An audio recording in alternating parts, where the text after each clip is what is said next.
So I just thought I'd make a quick video showing you the little mini arcade machine I've been working on.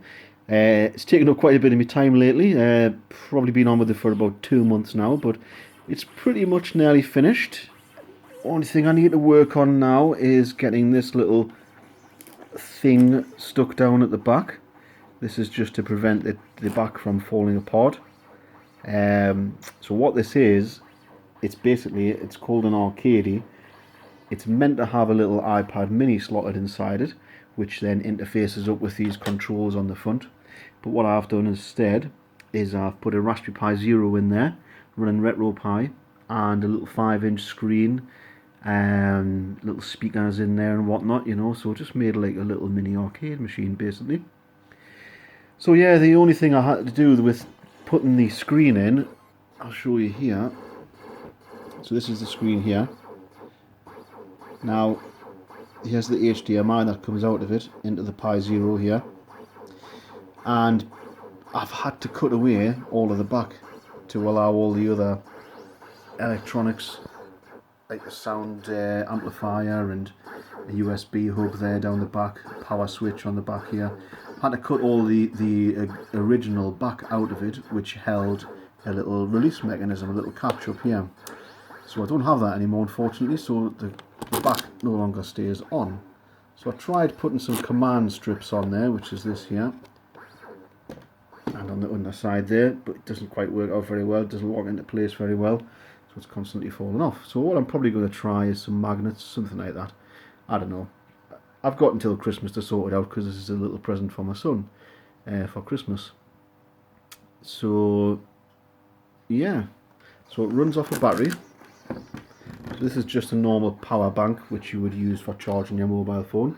So I think it's rated at something like 1600 milliamp, something like that.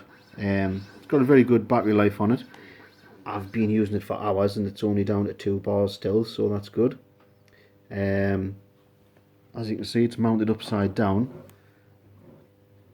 On the bottom there, if you can see it, you can just see a cable coming out which goes out underneath and into the Raspberry Pi to power it. Well, sorry, into the arcade shell to power all the devices that I have in there. So the screen, the Pi, the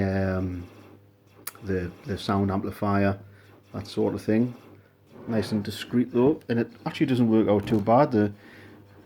It's not too heavy either, so the center of gravity seems to be about right. It keeps it firmly down, you know. It doesn't try to tip forwards or backwards or anything like that. So it worked out quite well, because there just wasn't enough space for this in the actual cabinet itself. It was just that little bit too big. This is just a power switch that I've added in.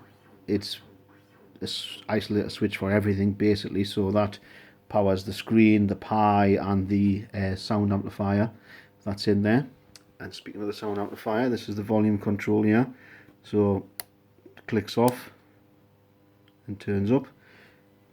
That goes into these speakers which are fitted on the front. Turn that back down a bit. Onto these speakers at the front.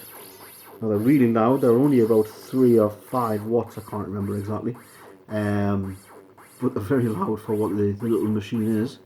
I had to add in these 2 little extra buttons on the front.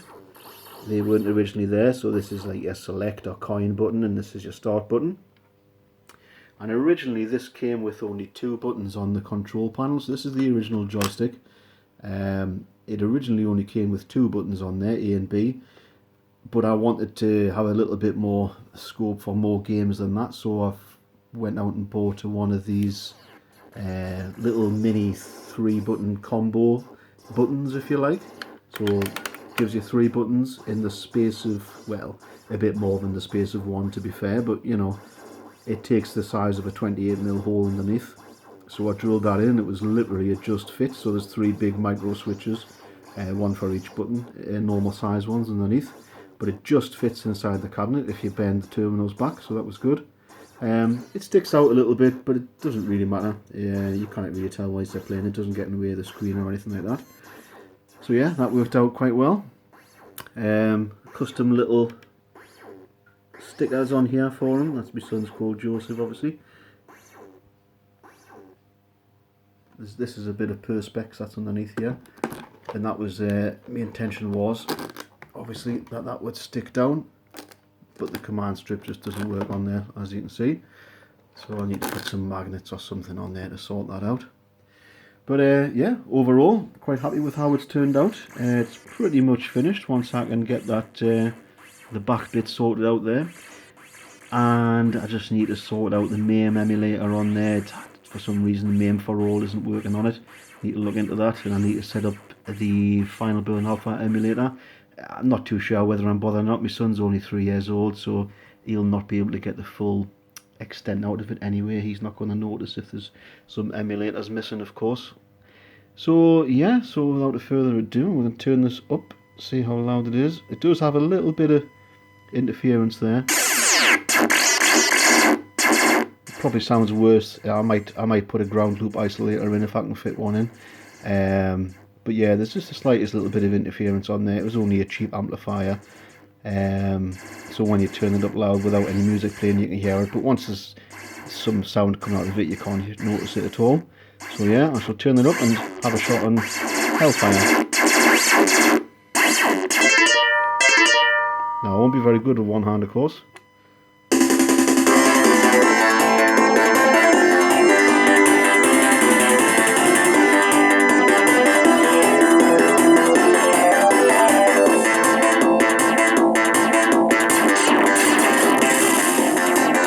Terrible.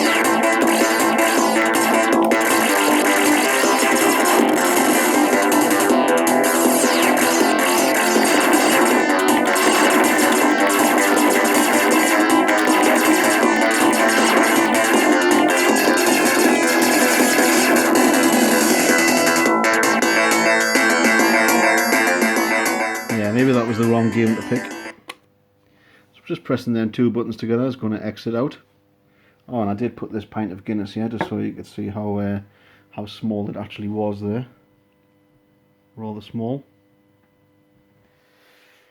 So that was on the Final Burn emulator. I haven't got the Final Burn or the MAME fully set up yet, like I was saying before.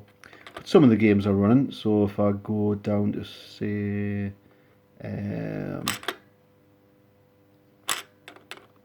Ghosts and Goblins, I've got it. It's basically a copy of my setup that I've already got on my Pi 3. So I've got all of the snapshots already on there. All of the games lists were already made up, so that wasn't too much of a big deal.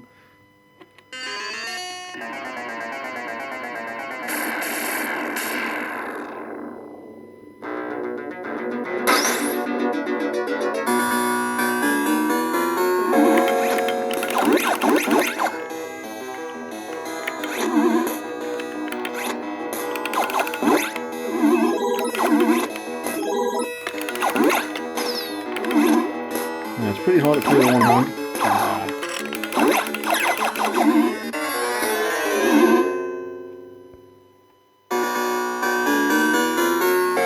But you get the idea.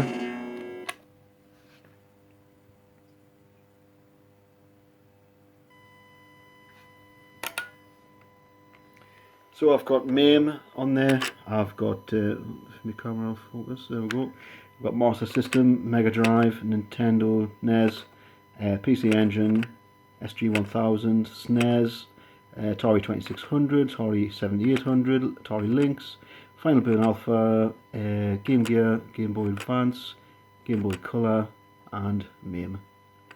So plenty of games to be going on there with. Just put on the Mega Drive. This is the main reason why I wanted to put the 3 buttons on there, so I could play things out of the Mega Drive.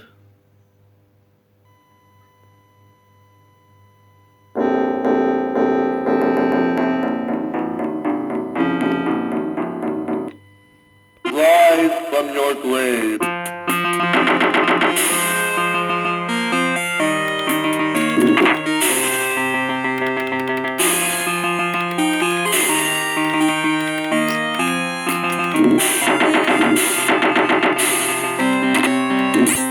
Power up.